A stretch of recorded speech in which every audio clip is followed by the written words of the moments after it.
Those poor cows probably weren't ready to be yanked on in the morning. Skip2mylou, my darling. Hi guys, it's Lou. So tonight, or tomorrow morning rather, we are going to be springing forward. In other words, we are putting our clocks 1 hour ahead to honor daylight saving time. And since daylight saving time is something that most of the world does not like, I thought I'd do a video today on the positive parts of daylight saving time. Now, we can't just go into this without a little bit of history. Gotta learn something. Most people say daylight savings time, including myself, but I learned that it's daylight saving time. Get that S out of there. The very idea of daylight saving time came from Benjamin Franklin in 1784. Basically, what he was saying is it made sense to use the daylight hours instead of candles, therefore saving money. And that idea, although the energy that we use today is very different, still applies. The first country to ever enact daylight saving time was Germany in 1916, and in the United States in 1918. American farmers were the first to be opposed to daylight saving time because they explained that their cows simply weren't ready to be milked an hour earlier.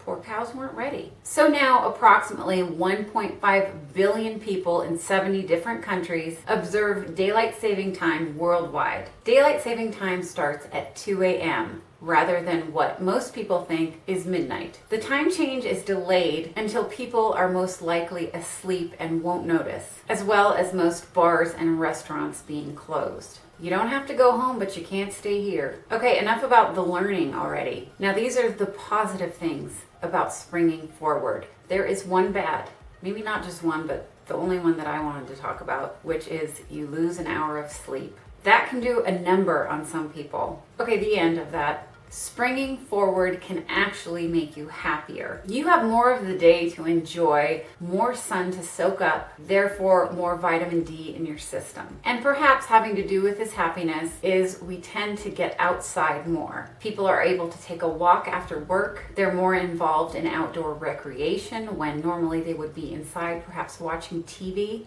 I got made fun of once by the way I say TV. I don't put the emphasis on the right letter. TV, whatever, television. Anyway, that's a good thing and it makes a lot of sense. Another thing that makes a lot of sense is there is less crime and less traffic accidents after daylight saving time. Most street crimes occur between the hours of 5 and 8 p.m. and more ambient light during these high crime times, say that 5 times fast, makes it easier for you to see potential dangers and maybe later identifying those who did the crime.